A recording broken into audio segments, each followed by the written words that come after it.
Hello and welcome to Lost Love Chronicles. Dear listeners, before we get started, drop a quick hi in the comments and let us know where you're tuning in from.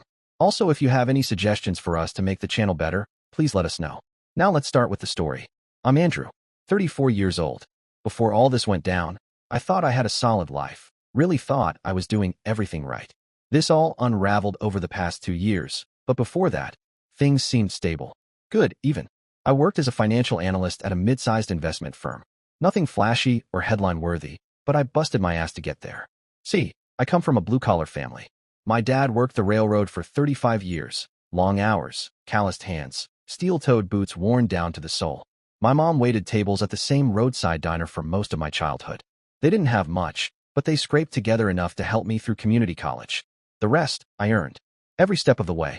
I worked full-time, warehouse gigs, stocking shelves, even bartending sometimes, while taking night classes. 4 years of that grind, and I graduated with honors. Not bad for a kid no one expected to wear a tie to work. I landed an entry-level position at a firm downtown and leveraged it into something better. Plowed my way up. In high school, I played linebacker. Made All-State senior year. I had a couple small college offers, nothing D1, but I chose the academic route. Best decision I ever made. Still, I never let go of that part of myself. The training, the structure, the discipline. Even after school, I kept hitting the gym 5, 6 days a week. Not to post about it or show off. I'm not one of those guys flexing shirtless in the mirror, thirst trapping on Instagram. It was for me. My therapy. My routine. At my peak, I was sitting at 215 pounds, 6 feet 1 inch, around 12% body fat. Not a bodybuilder, but strong. I could bench 280. Deadlift heavy. I liked how that felt. Natalie, my wife, never really got that. She didn't say much at first, but over time, the little comments started slipping out. Why do you need to be there so early? She'd mumble from under the covers when I'd get up at 5 a.m., trying not to wake her. The weights aren't going anywhere.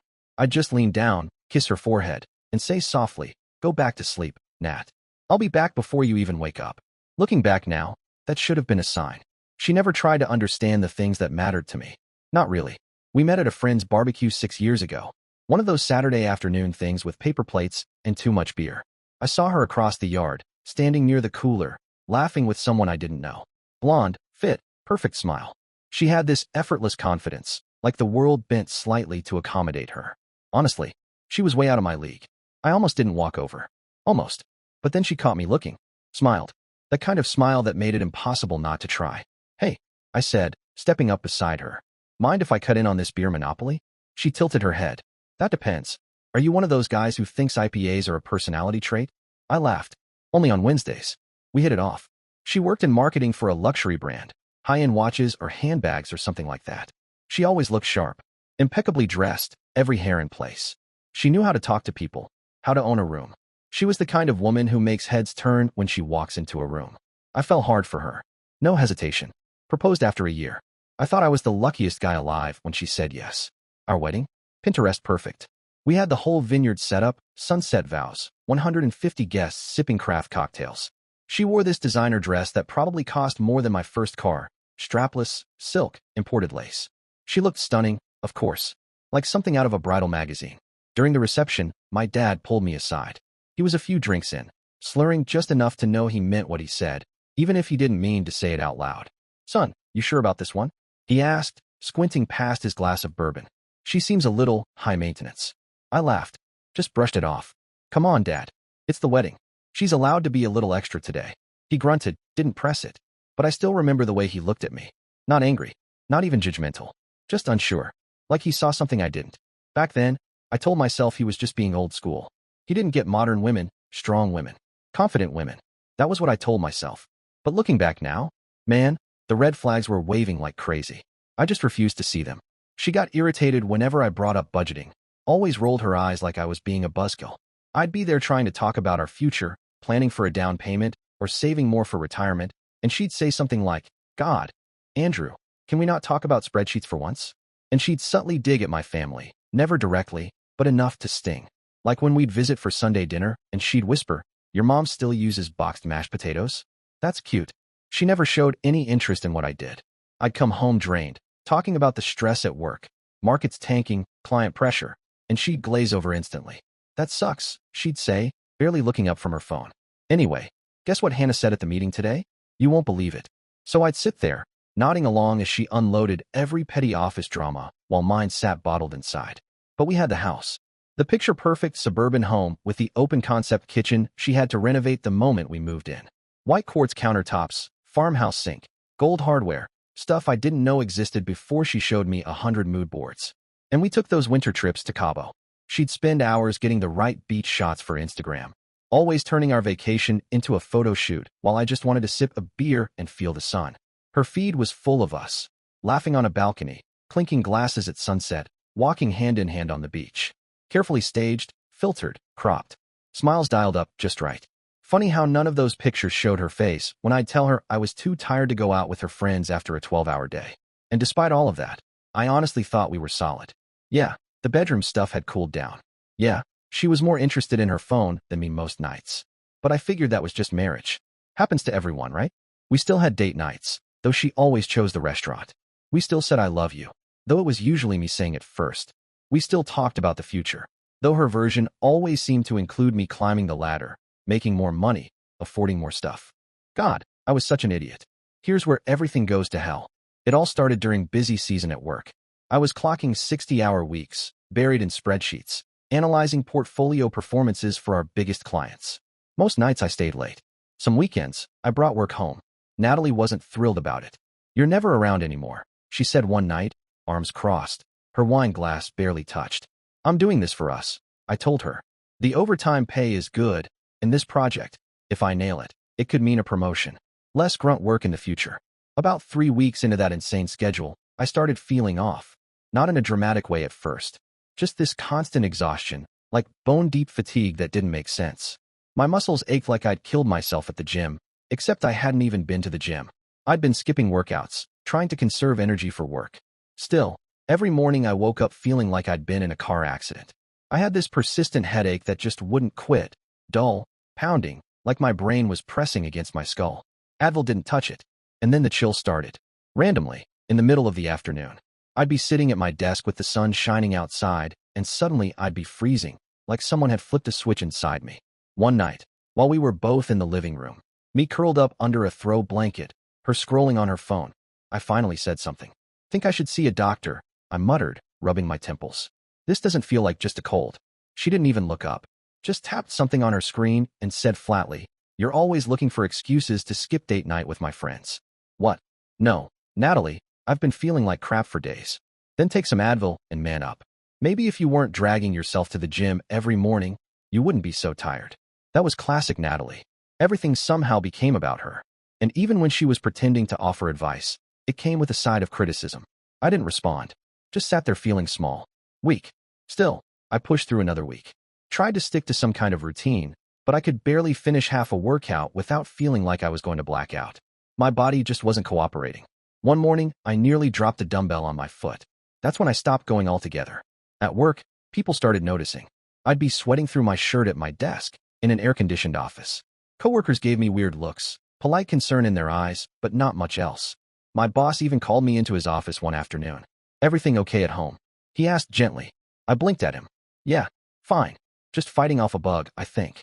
I wasn't even sure I believed myself anymore. Then the fever hit. Not your average, sniffles and NyQuil fever. This was something else. I woke up in the middle of the night, drenched in sweat, the sheets completely soaked through. My head was on fire, like my brain was boiling in my skull. Every joint throbbed. Even breathing felt like it took effort. I stumbled to the bathroom and fumbled for the thermometer. 102.3 degrees. Not quite ER levels, but definitely not okay. I staggered back to the bedroom, sat on the edge of the bed, and tried to explain. "Natalie, I've got a bad fever. I think I need to see a doctor." She didn't even look at me, just sighed and turned the other way. "Then sleep in the guest room. I have a presentation tomorrow. Can't risk getting sick. There's some soup in the pantry if you want it," she added, already halfway back to sleep. That was it. No concern. No "let me take your temperature." No "do you need anything?" Nothing. I shuffled to the guest room, dragging myself under 3 blankets, shivering uncontrollably. I could hear her through the wall, on the phone with one of her friends, laughing about something like everything was normal. Meanwhile, I was too weak to even get up and microwave the canned soup she'd so generously offered. I laid there, feeling my pulse throb in my temples, trying to will myself into sleep. The next morning, I called my doctor's office. The receptionist was sympathetic but firm. Earliest we can get you in is next week, she said.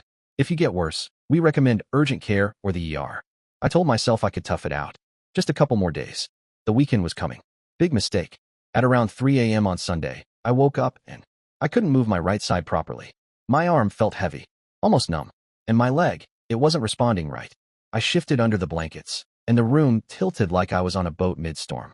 My heart was pounding so hard I could feel it in my teeth. I tried to stand up, thinking maybe I just needed to use the bathroom or splash water on my face.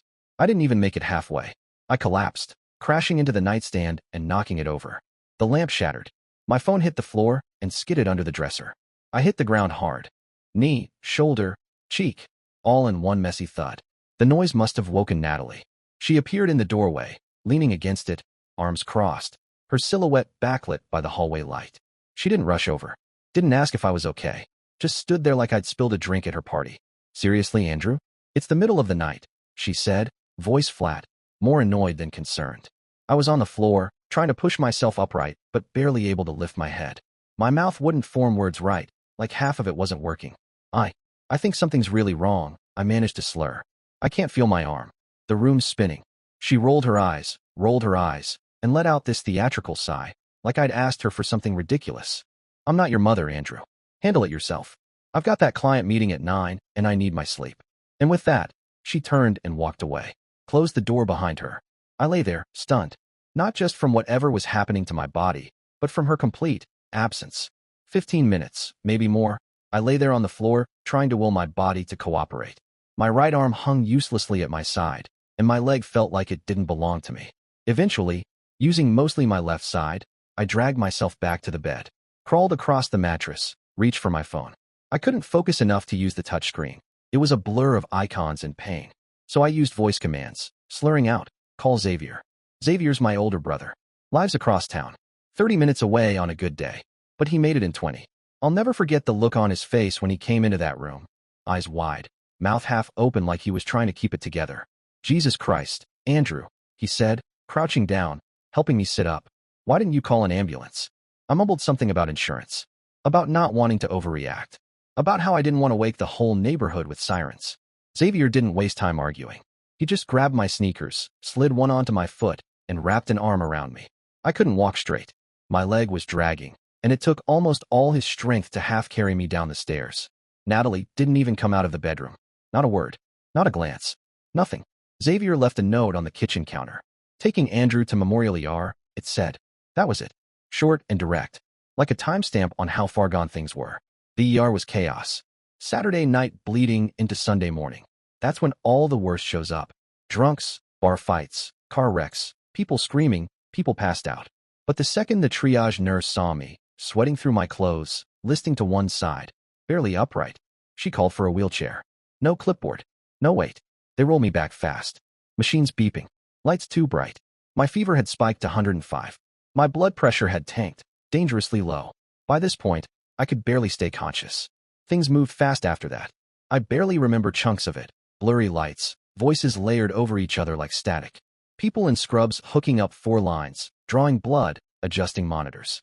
The ER room felt like it was shrinking and pulsing with my heartbeat. I was too far gone to answer their questions, so Xavier handled it all.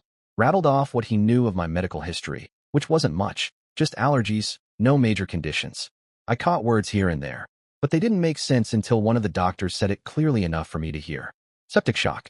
That one landed hard. I'd heard it before. It was serious. Life-threatening serious. Someone else mentioned kidney distress. Then they were calling in a neurologist to check my right side weakness. I faded in and out, but I remember Xavier pulling out his phone, pacing near the foot of my bed. He was calling Natalie. Apparently, she'd finally read the note he left and texted him. What's going on? He told her I was in serious condition, possibly septic, and being moved to intensive care. Her response? Which hospital again? An hour later, she walked in. Yoga pants. Full face of makeup. Hair done. Looking like she'd been mildly inconvenienced by traffic or a long line at Starbucks. Not a hint of panic. Not even concern. By then, I was hooked up to so many machines I looked more equipment than human. Multiple 4 bags dripping into my arms. Oxygen monitor on my finger. Heart monitor beeping steadily beside me. A nurse was prepping my neck for a central line. Apparently, that's where they deliver stronger meds directly near the heart. Natalie stood at the foot of the bed, arms crossed, not even making eye contact. You couldn't have picked a worse time for this, she muttered. I turned my head toward her, slow and heavy. Was she joking? I have that campaign launching tomorrow, she added, like she was talking to a coworker who had called in sick. Is this going to take all day?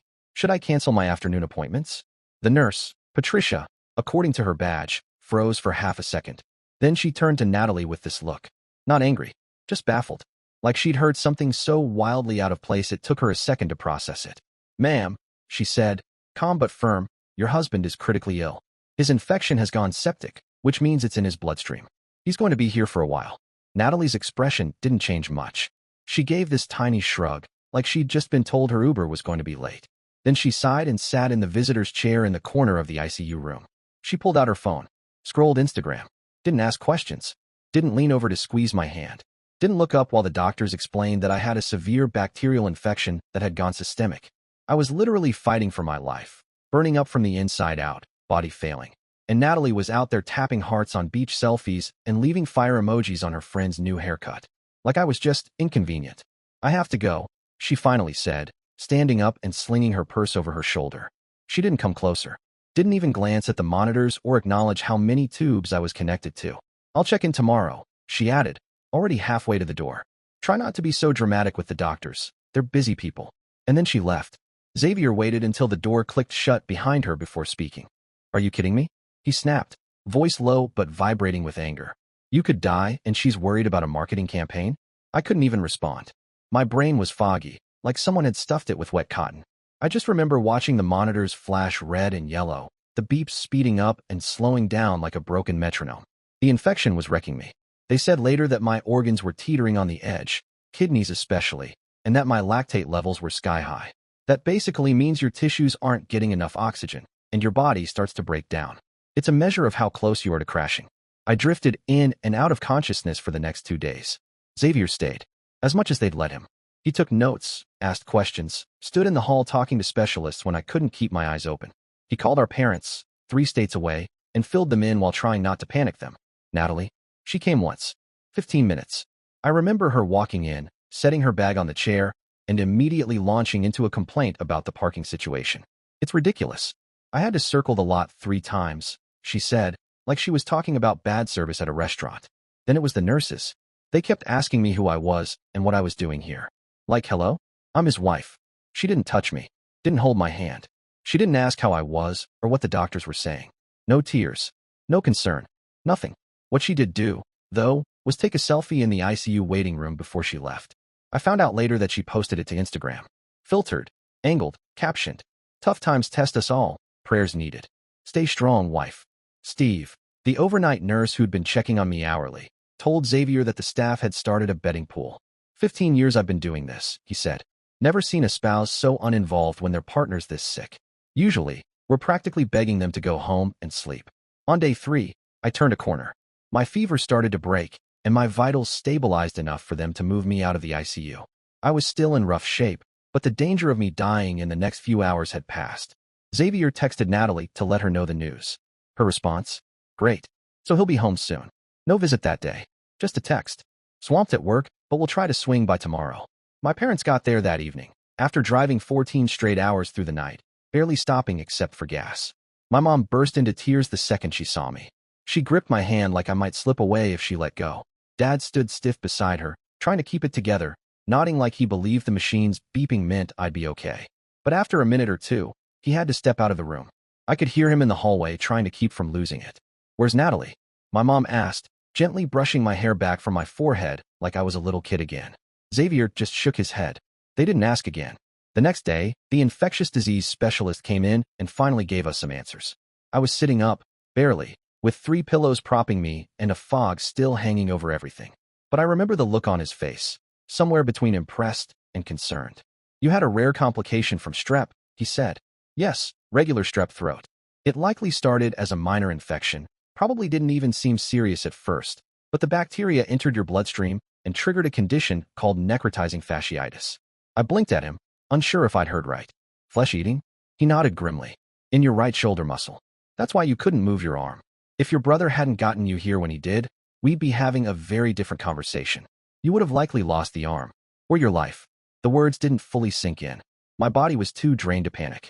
I just nodded slowly while my mom covered her mouth and Xavier quietly swore under his breath. They said I needed immediate surgery to remove the infected tissue.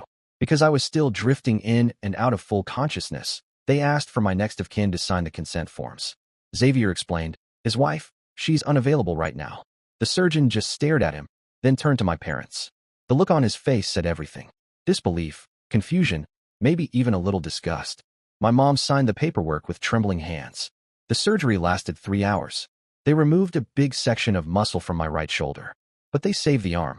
The doctor said with enough physical therapy, I should regain full function.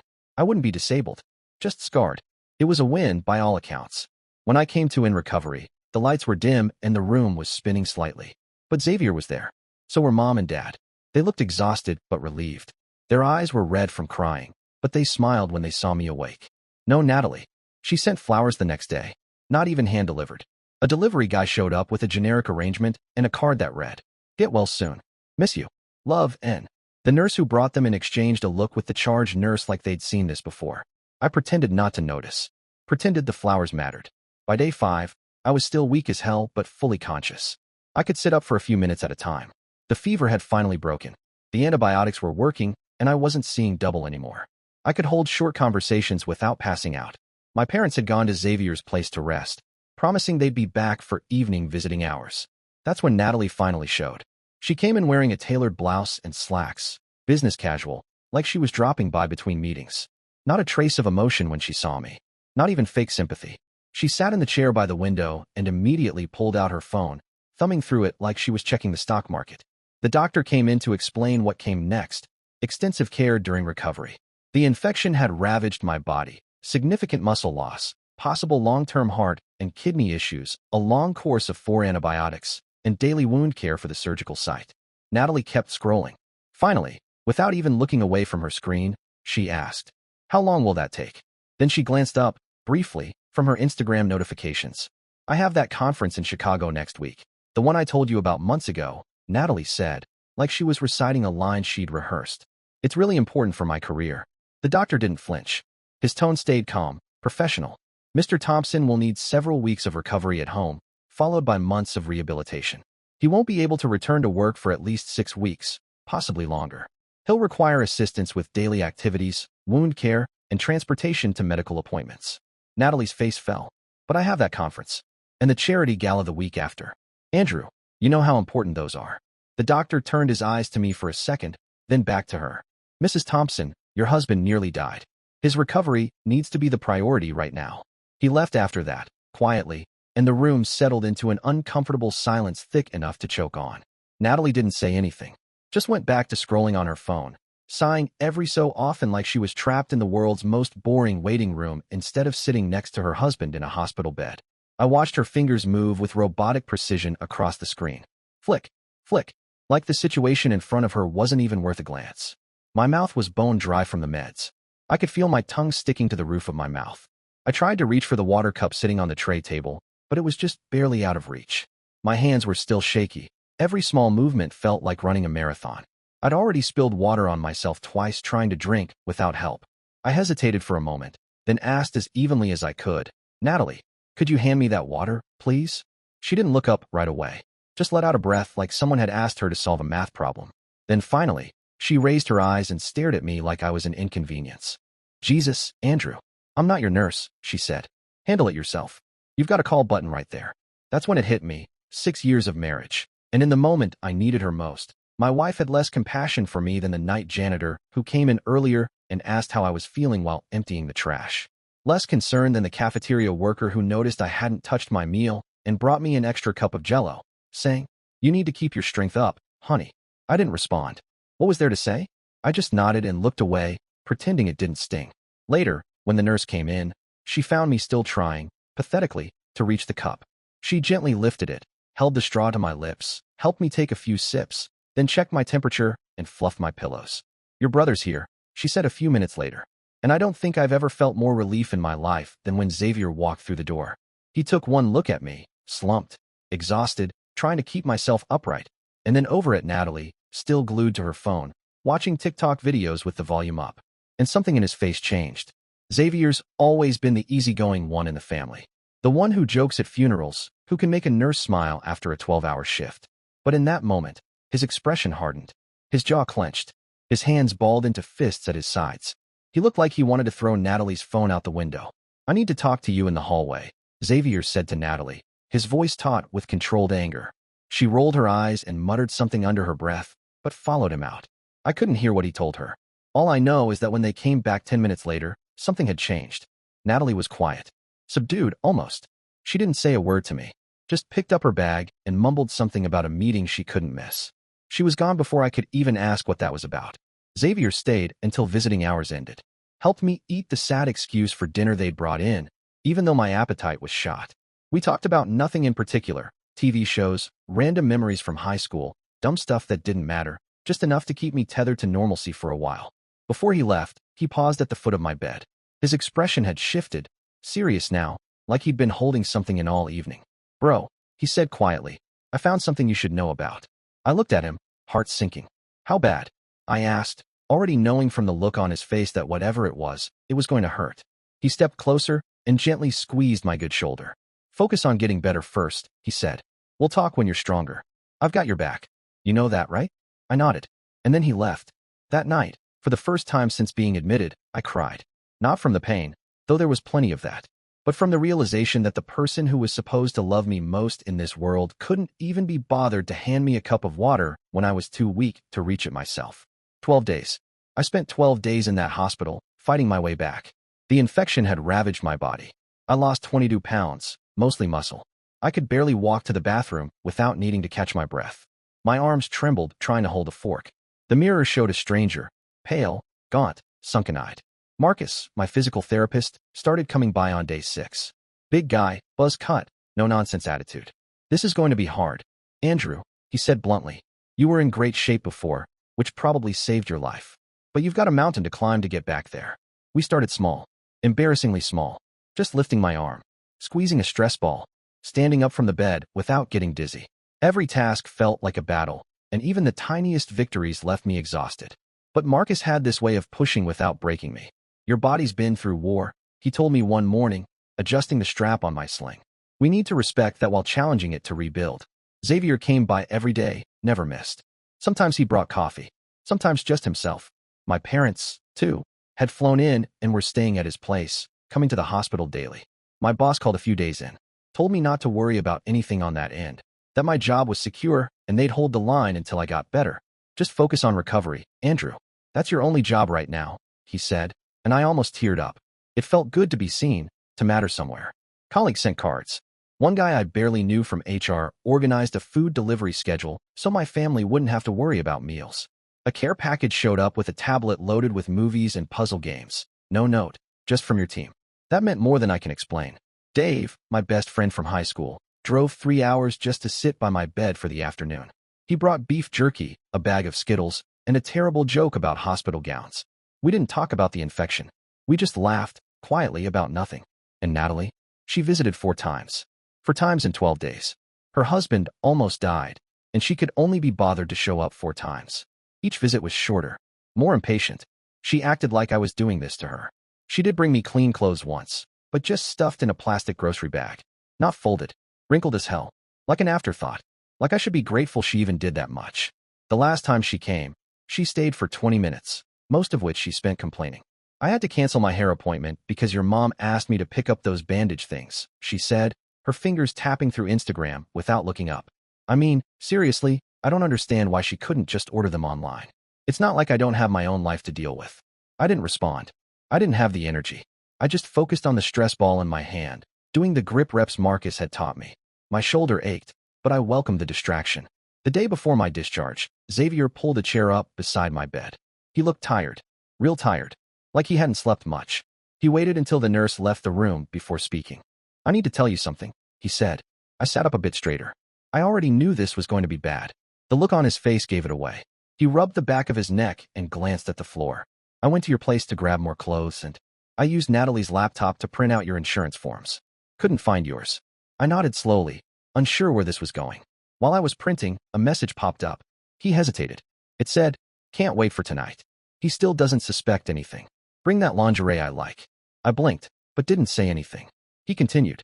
"It was from Jason, her trainer. Of course it was. Jason. Tribal tattoos, permanent tank top tan lines, protein shakes in both hands. The guy who grunted like he was lifting a truck every time he bench pressed. Natalie had started training with him 8 months ago. Said she wanted to tone up. Xavier's jaw tightened. I dug deeper. He pulled out his phone and opened the photo gallery. She didn't even delete the stuff. Hundreds of messages, man. Pictures. Hotel receipts. Straight up pornographic texts about what they were doing. Where? When? He looked away for a second, swallowing. Some of them were in your house. In your bed. My stomach twisted, but I stayed silent. I don't even think I had it in me to feel shocked anymore. Just cold. Empty. There's more, Xavier said, softer now, like he was trying to cushion the fall. In some of the messages, she talks about you. He met my eyes. Says you're weak. Too emotional. That you're not man enough for her. That she needs a real man who doesn't bore her with talk about retirement accounts and budgets.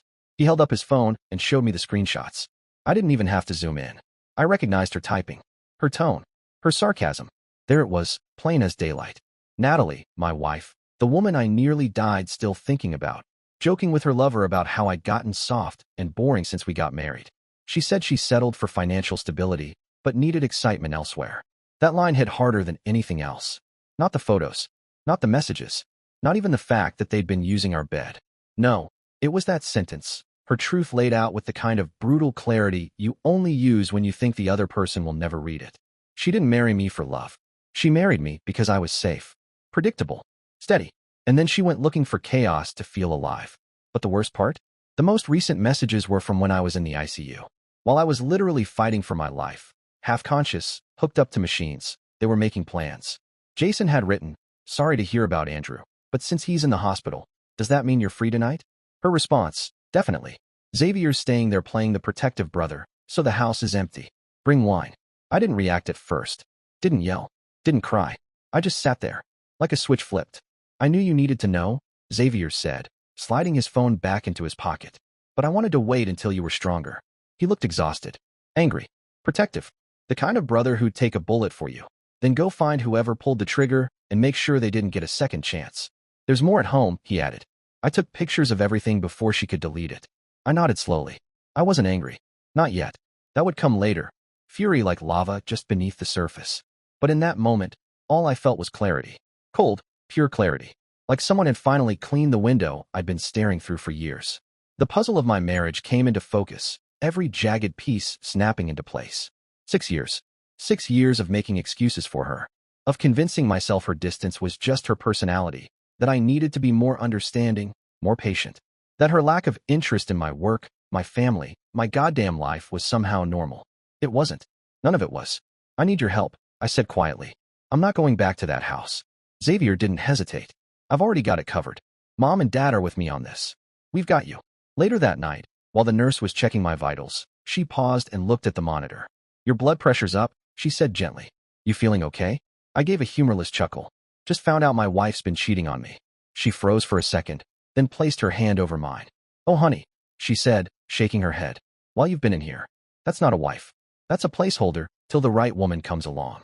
I didn't say anything back, just squeezed her hand and looked away. The plan came together fast. Natalie thought I was being discharged the next day. She probably had another spa appointment or marketing pitch circled in her planner. But the doctors actually wanted me to stay one more night for observation. That gave us a 24-hour window to move. Xavier called Steve, our old buddy from high school. We played football together, and he'd gone on to become a hell of a divorce attorney. The kind of guy who didn't blink twice before wading into the legal trenches. Steve showed up at the hospital that night with a folder tucked under one arm and a laptop bag slung over his shoulder. He didn't waste time with small talk. "Got everything ready," he said, dropping into the chair beside my bed. "Power of attorney so Xavier can act on your behalf while you recover.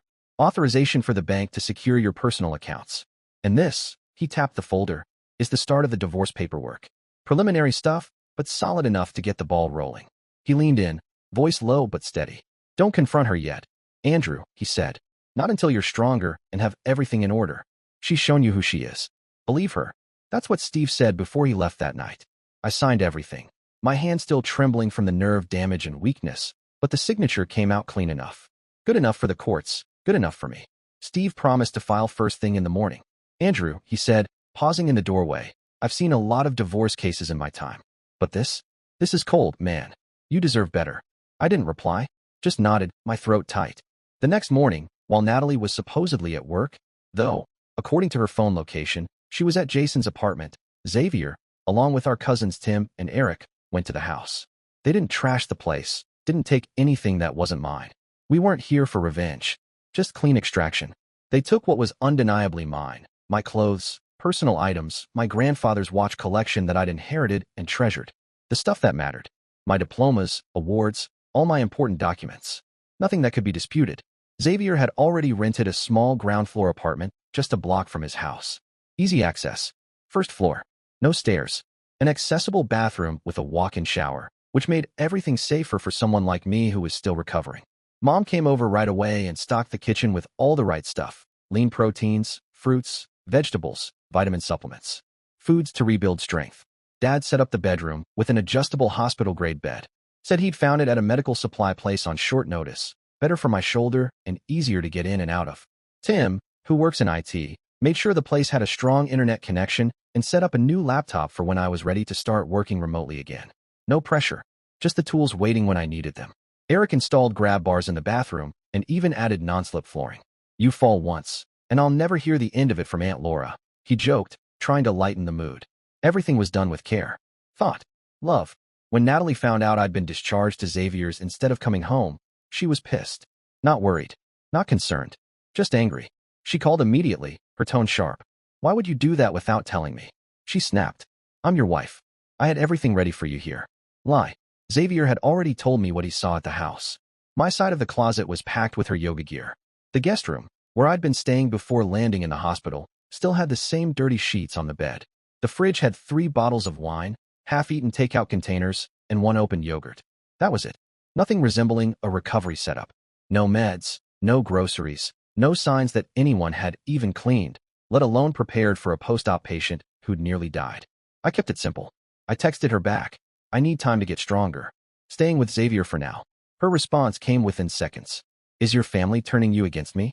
Not are you okay? Not what do you need? Just immediate blame. Accusation. Like the only possible reason I wouldn't want to come back to her was that someone had gotten into my head. She couldn't imagine, even for a moment, that I might be thinking for myself. For 2 weeks after that, I focused entirely on getting better. Physical therapy every morning. Protein-heavy meals to start regaining lost muscle. Short walks, first to the end of the block, then a bit farther each day. I rested when I needed to. Took every medication exactly as prescribed. I did everything Marcus told me, even when it hurt. Especially when it hurt. Natalie and I didn't talk. No phone calls. No visits. Just silence, broken only by the occasional short, factual text. Picking up prescriptions today. Doctor's appointment rescheduled to Tuesday. Insurance paperwork came in. Nothing else. No warmth. No real questions. No apologies. Just cold, brief factual texts. She swung between anger and manipulation like a pendulum gone wild. One moment, she was furious. You're being ridiculous. Just come home, she'd snap. The next, her voice softened, dripping with fake concern. I've been so worried about you. Don't you care how this affects me? People are asking questions. I saw the post she put up on social media, the prayers for my husband's continued recovery, the blessed wife life hashtags. Her Instagram told a story that didn't match reality at all. While I was relearning how to do basic tasks, holding a fork steady, walking without dizziness, she was busy posting about holding down the fort and taking care of everything while my man recovers. In truth, she hadn't even asked what medications I was on. Meanwhile, Xavier had hired a private investigator. The PI documented multiple rendezvous between Natalie and Jason. But that wasn't all. There was a second guy, a partner at her marketing firm. Apparently, I wasn't man enough for her, so she needed 2 replacements.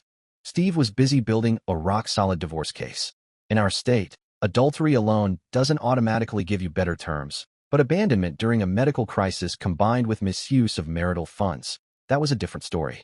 She'd been buying her boyfriend's gifts with our joint account. By the end of those 2 weeks, I'd made significant progress. I could walk around the block without getting winded. I was lifting light weights with my good arm. The surgical wound was healing well. Most importantly, my mind was clear. The fog of illness and medication had lifted. I could think strategically again.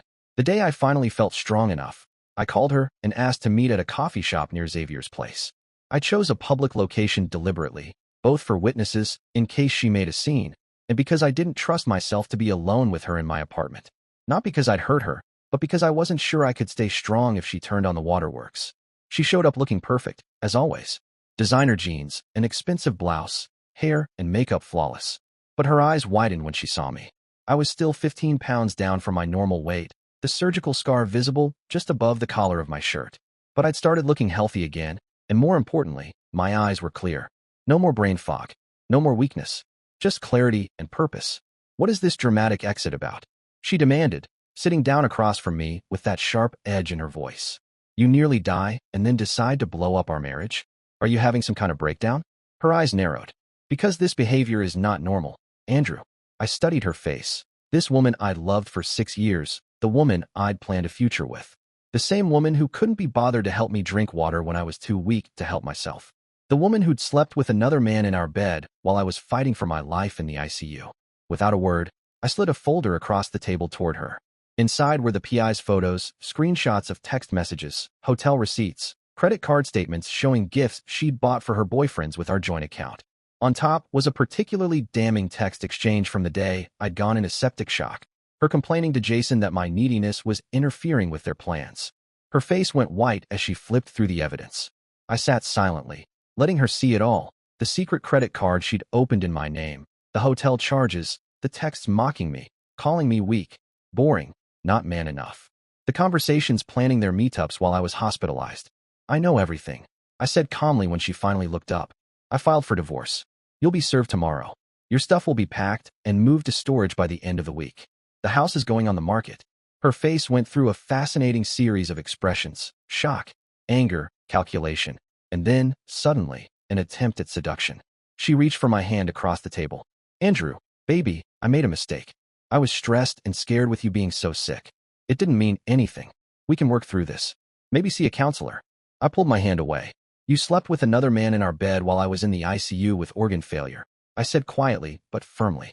Then you slept with your boss while complaining to your friends that I was milking my illness for attention. There's no working through that.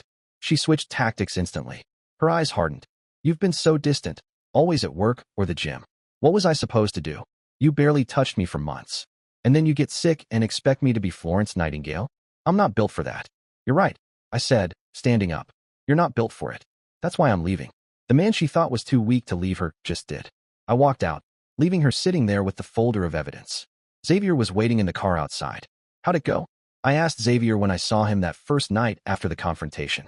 He shrugged, a half smile with a shake of his head. Exactly as expected. I wasn't surprised. Natalie tried every angle. Excuses, seduction, blame shifting. Classic Natalie playbook. That night, the texts started flooding in. First pleading, then angry, then threatening. You can't do this to me, one message read. I made one mistake. I didn't respond. There was nothing left to say. The divorce was ugly, just as I'd anticipated. Natalie threw everything at me, claiming I was mentally unstable from the sepsis, that I'd been emotionally abusive, that I'd abandoned her. But the judge wasn't impressed. When we submitted the hospital security footage showing her scrolling through Instagram while doctors explained my critical condition, it was a turning point. Then came the texts between her and her boyfriends, openly discussing my weakness while I was hospitalized. That was the final nail in the coffin. The judge awarded me the majority of our assets, and Natalie got hit with my medical bills. Karma's first delivery. Meanwhile, Natalie's carefully constructed life started unraveling spectacularly. Her affair with Jason blew up publicly when his wife found out, and she went nuclear on social media, tagging friends, family, and their workplace. Turns out Jason had been married the whole time. His wife discovered the affair after finding receipts for jewelry he bought Natalie with our joint credit card. I couldn't help but think how ironic that was. Natalie's marketing firm wasn't thrilled either. When they uncovered that she'd also been sleeping with one of the partners, she was asked to resign. Gone were the fancy title, the expense account, and the status that came with working at a prestigious agency.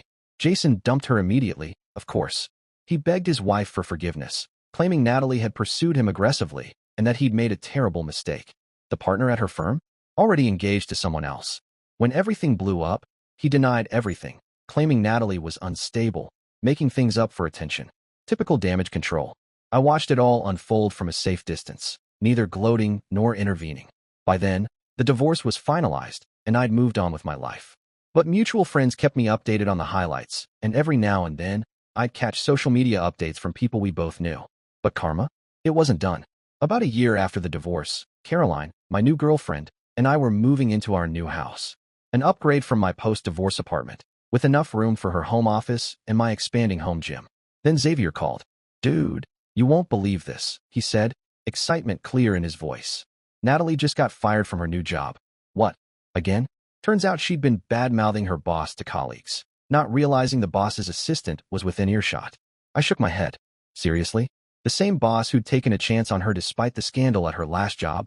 Xavier continued. And the assistant? She'd had enough of Natalie's entitled attitude, recorded the whole thing on her phone, and played it for the boss. Natalie got escorted out that day. Yep, no job, mounting debt from her lavish lifestyle, which she kept up despite the pay cut. And her reputation? In tatters. I sighed. Figures. Natalie's been reaching out to mutual friends, Xavier said, spinning some story about how she made a terrible mistake and wants to apologize to you. Chris, one of my friends, told me over beers she keeps saying she was going through a mental health crisis while you were sick, that she wasn't herself. Claims she's gotten help and wants to make amends. I ignored it, too busy living my life with Caroline to care about Natalie's redemption tour. Caroline and I were planning a trip to Yellowstone, something I'd always wanted to do, but Natalie vetoed every time.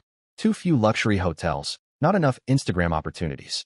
We planned to camp in a tent, hike during the day, stargaze at night, the kind of authentic experience Natalie would have hated. Then the text started. First to Xavier, then to my work email, then from unknown numbers when I blocked the previous ones. "I miss you. I made the biggest mistake of my life. You were always the strong one. I see that now. Please, just coffee. Let me explain. I'm a different person now. I've grown. I'm in therapy and understanding my patterns." I laughed out loud at that one. The only pattern Natalie needed to understand was her fundamental selfishness, her inability to see others as anything but props in the movie of her life. Xavier suggested I get a restraining order, but it hadn't quite reached that level of harassment yet. Besides, I knew Natalie well enough to know that she'd eventually get bored with the rejection and move on to another target. Her attention span for anything that didn't immediately gratify her was remarkably short. Dear listeners, please share your thoughts in the comments section below and don't forget to like, share, and subscribe.